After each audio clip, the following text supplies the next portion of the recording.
You are clear for launch. And with that, shut down your visors, O2 on, and prepare for ignition, 202. Copy that, and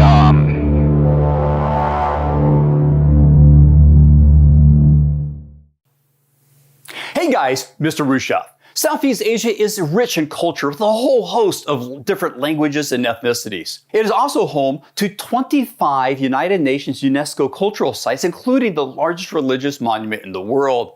Now, what this lesson is going to do is go over the factors that have combined to create this rich culture. So, how did the culture of Southeast Asia begin? Well, Southeast Asia is another great example of a region as a crossroads, as Southeast Asia is between both South Asia and East Asia, specifically India and China.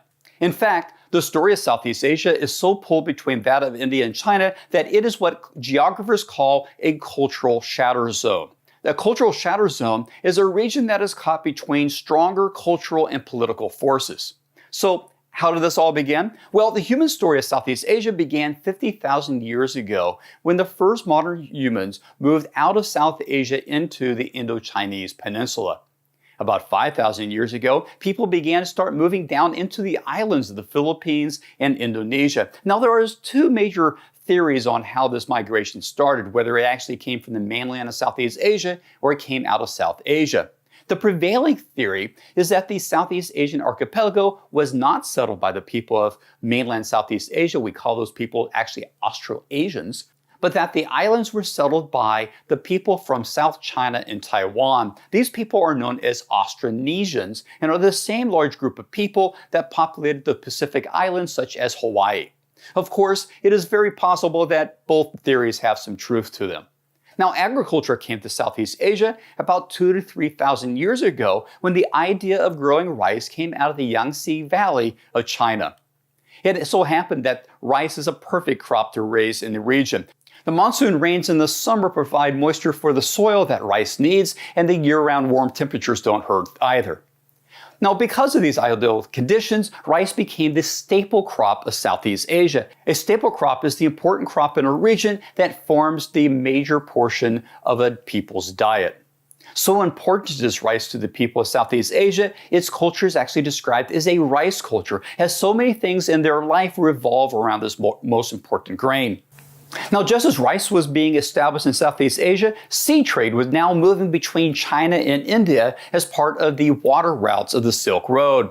Spice from Indonesia and jade from the Philippines now were being moved around the world, as was the cultures of East and South China moving across Southeast Asia. One of the elements of culture that moved into Southeast Asia was that of Buddhism around the 1st century AD. Buddhism moved into Southeast Asia from two different paths. The Buddhism of Myanmar, Thailand, Cambodia, down into the Malay Peninsula and into the Western Indonesia came from India. But the Buddhism that moved into Vietnam first moved through China before moving into Southeast Asia from the east. Buddhism is an interesting religion as not many people practice it in South Asia where it originated, but it is a dominant religion in both Southeast and East Asia. Its path through Southeast Asia and East Asia is also an interesting story of cultural convergence. As people moved out of India and met peoples who already had religions and philosophies of their own. So as Buddhism and these cultures came together, they became more similar. But that means that the Buddhism that is practiced in Japan is different than some of the places as is practiced in China, and that's even more different than what we find in Southeast Asia. These different branches of Buddhism include Theravada, Mahayana, and Vajrayana Buddhism. Theravada Buddhism is what is found on most of the mainland Southeast Asia. Its name means Way of the Elders, as the practices of this branch are closest to the original teachings of Siddhartha Gautama. In most of China, Korea, and Japan, we find Mahayana Buddhism. It's called the Greater Vehicle. This is presumably because it's supposed to be better than Theravada Buddhism. Mahayana Buddhism is more ritualistic than Theravada. Additionally, seeking nirvana, which stops the cycle of reincarnation, is optional, but they believe that anyone can actually arrive to the level of being a Buddha themselves. The third branch, Vajrayana, is found in the north in Mongolia and in Tibet. Now, Tibet is a territory in the Himalayas that used to be its own country before the Chinese invaded it in the early 1950s. Vajrayana is also known as the Thunderbolt vehicle after a weapon that a Hindu god is said to have carried. Vajrayana Buddhists seek enlightenment through magical spells, special hand gestures, and mystical diagrams. And the spiritual leader of Vajrayana Buddhism is called a lama, such as the Dalai Lama, who is the head of one of the Tibetan schools of Buddhism that lives in India now due to the Chinese invasion back in 1951. Between 802 and 1431 AD, the Khmer Empire controlled most of mainland Southeast Asia. At its capital, they built a temple that was converted to Buddhism in 1200 that is today the largest religious monument in the world. This is Angvor Wat.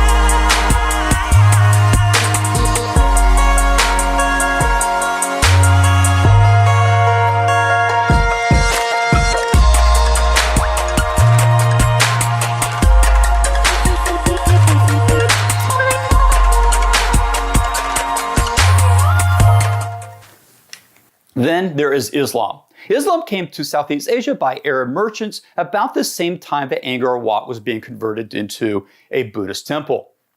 As these merchants were traveling by boat, Islam spread along the islands of what is now Indonesia. Today, Indonesia is the world's largest Muslim country with over 210 million followers. Islam is also the dominant religion in both Brunei and Malaysia. But in Southeast Asia, Christianity is also a major religion. In 1521, Magellan discovered the Philippines for the Spanish crown, and the Spanish did what the Spanish did in those days. Just as they did in Latin America, they colonized the Philippines and brought missionaries to convert the natives. Today, over 80% of the people of the Philippines are Christian, predominantly Roman Catholic. Due to this cultural diffusion, we have seen three religions have taken hold in Southeast Asia. Islam is the biggest, largely due to the population of Indonesia. Buddhism is the second largest, dominating the mainland of Southeast Asia. And Christianity in the Philippines makes Christianity the third largest religion in the region. But the Spanish were not the only Europeans that colonized countries like Southeast Asia. The same shipbuilding technology that allowed for Columbus to sail the Atlantic now allows the Portuguese, the English, the Dutch, the French, and the Spanish to go and establish colonies in Southeast Asia. It would be spice found in the islands of Indonesia that entice Europeans with the idea of controlling Southeast Asia. In later years, it would be different resources such as oil. In fact, you have probably seen this logo before. You've seen it on gas stations throughout the state. Today, we just call it Shell. But it was first called the Royal Dutch Shell Group. It was first formed in 1907 to develop an oil field in Dutch East Indies, which is known as Indonesia today. See, Shell's very start really is part of the story of European colonization of Southeast Asia. Now, in all, 4 European countries and even the United States would have colonies in Southeast Asia. Now, the British would add Myanmar to their empire, calling it Burma. They also would control Malaysia and Singapore. The French controlled Vietnam, Laos, and Cambodia in what it called French Indochina. And as we discussed, the Spanish controlled the Philippines. But after the Spanish lost to the Americans in the Spanish-American War, the Philippines were given to the Americans, and the Americans tried their hand at colonization. It didn't work out all that well. And the Dutch controlled the Dutch East Indies, as we talked about, is now known as Indonesia today. The only country not colonized was a corrupted country called Siam. Now, the French and the British didn't want any misunderstandings, so they left Siam as kind of a buffer area between the British colonies of Malaysia and Burma and French Indochina.